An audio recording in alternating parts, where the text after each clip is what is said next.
everyone. So welcome to साहित्य संसार. Now you might be wondering कि साहित्य संसार के अंदर हम क्या करने वाले हैं. तो मैं आपके लिए लेके आई हूँ एक ऐसी प्लेलिस्ट जिसके अंदर we will learn how to speak English in a very simplified way. ये वीडियोस उन लोगों के लिए बहुत ज्यादा फायदेमंद होंगी जिन्हें इंग्लिश बोलना सीखना है. ओके तो इधर हम सीखेंगे कि कैसे आप सिंपल सेंटेंसेस बना सकते हैं and how can you be pro at English. मैं आपकी मदद करूंगी ये देखने में कि कैसे जानने में कि कैसे कुछ टिप्स की मदद से आप इंग्लिश को बहुत फ्लुएंटली सीख सकते हैं in a very short period of time. बस आपको क्या करना है, आपको कुछ नहीं करना, आपको बस इतना सा करना है कि जो मैं टिप्स आपको दूं आपको उनको रेगुलर बेसिस पे प्रैक्टिस करना है. ओके करेंगे ना?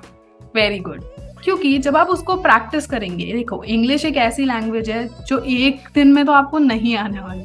ठीक है, आप उसको प्रैक्टिस करो डेली बेसिस पे, तभी वो आपको बहुत अच्छे से आ पाएगी. Okay so we will learn simple English in quick way in our playlist. ठीक है, ये सिर्फ इंट्रोडक्टरी वीडियो होगा एंड आगे देखिए कि मैं आपके लिए कैसे छोटे छोटे सेशंस में आपको बहुत जल्दी इंग्लिश सीखना सिखा दूंगी. Okay So now here let's proceed further.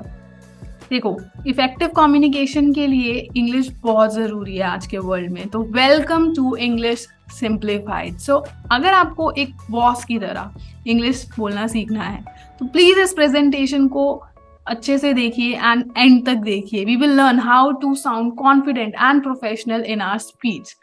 Okay so let's just get started. Speak with confidence. So आज मैं आपको कुछ टिप्स दूंगी एंड नेक्स्ट क्लासेस से हम ग्रामर पर छोटे छोटे पोर्शंस जहाँ पे हम सेंटेंस बिल्डिंग सीख सकते हैं उन सब पे वर्क करेंगे. और जब आज हम पहली वीडियो की पहली स्लाइड को देखते हैं. So speak with confidence. So speaking with unwavering confidence. आप भी चाहते हैं कि आप एक ऐसी तरीके से इंग्लिश बोलें कि सब आपको सुनकर चौंक जाएं कि ओके वाओ कितने अच्छे तरीके से इंग्लिश बोल रहा है या बोल रही है. ओके सो उसको सीखने के लिए आपको इस वीडियो को पूरा देखना होगा एंड उन टिप्स को फॉलो भी करना होगा. क्या आपके साथ भी ये प्रॉब्लम होती है कि आप कुछ बोलना चाह रहे हैं बीच में in English you just fill those words with gap words like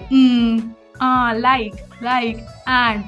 तो इन वर्ड्स को स्किप करने के लिए ही तो ये वीडियो बनाई है एंड इस प्लेलिस्ट को अगर आप ढंग से देखेंगे या सुनेंगे तो यू विल लर्न कि कैसे हम गैप फिलर्स को भी फिल कर सकते हैं कुछ अच्छे वर्ड्स का यूज करके. कॉन्फिडेंट स्पीकर बनना चाहते हैं ना तो please just watch this video. Okay now moving ahead. So B concise. जब इंग्लिश स्पीकिंग की बात होती है तो उसके आर्ट को सीखने के लिए आपको ये भी सीखना पड़ेगा कि आप कैसे अपनी कम्युनिकेशन को इफेक्टिवली दूसरे के सामने प्रेजेंट कर सकते हैं. और यही तो आर्ट है इंग्लिश का. ऑमिटिंग अननेसेसरी वर्ड्स, ये अननेसेसरी वर्ड्स को ऑमिट करना, कैसे हम उनको कर सकते हैं ऑमिट, और ऑडियंस को कैसे हम एंगेज रख सकते हैं. तो ये जो अप्रोच है is rooted in proven communication techniques जो कि मैं अपनी क्लासेस में आप लोगों के लिए लेकर आऊंगी. So just in order to have concise communication. अगर आप कंसाइज रखेंगे अपनी कम्युनिकेशन को तो क्या होगा, उससे आपका टाइम बचेगा और सामने वाले को भी आप बहुत अच्छे तरीके से और इम्पैक्टफुल तरीके से अपने मैसेज को पहुंचा पाएंगे. तो उसके लिए आपको शॉर्ट सेंटेंसेस सीखना जो है वो थोड़ा अवॉइड करना होगा. बट शॉर्ट सेंटेंसेस का मतलब ये नहीं कि हम बिल्कुल शॉर्ट सेंटेंसेस नहीं बोलेंगे, लेकिन अननेसेसरी वर्ड्स उसमें से हटाने होंगे. Okay now use active voice. How to particularly use active voice. देखिए जब हम इंग्लिश में बात करते हैं तो you need to take care कि आप इंग्लिश में जब बोल रहे हैं तो रेदर देन पैसिव तरीके से बोलना. चीजों को घुमा फिरा के बोलने की बजाय कैसे बोलो, अरे ऐसे बोलो कि सामने वाले को सीधी बात समझ में आए, जलेबी की तरह मत घुमाओ. ओके तो the report, like for example the report was written by me. Okay simple बोलो आई ऑथर्ड द रिपोर्ट, है ना. इतना घुमाना ही क्यों है. तो in English try to use active voice passive voice की बजाय. अब जिन लोगों को ये नहीं पता है उनके लिए ही तो ये क्लासेस हैं. तो डोंट वरी, आने वाली क्लासेस में हम ये चीजें भी सीखेंगे. ओके मेरी जो क्लासेस में और हमारी क्लासेस में मेन फोकस रहेगा वो ये रहेगा कि कैसे हम इफेक्टिव कम्युनिकेशन को कर सकते हैं और कितनी जल्दी हम उन चीजों को सीख सकते हैं. Next point is embrace jargons. Okay jargons क्या होते हैं, कुछ ऐसी टेक्निकल लैंग्वेज जैसे कंप्यूटर में जार्गन्स होते हैं आपके C++, ये सारी चीजें, ये जार्गन्स ही तो हैं. कुछ ऐसे शब्द जो लिमिटेड लोगों को पता है लेकिन सब लोगों के लिए नहीं है है ना।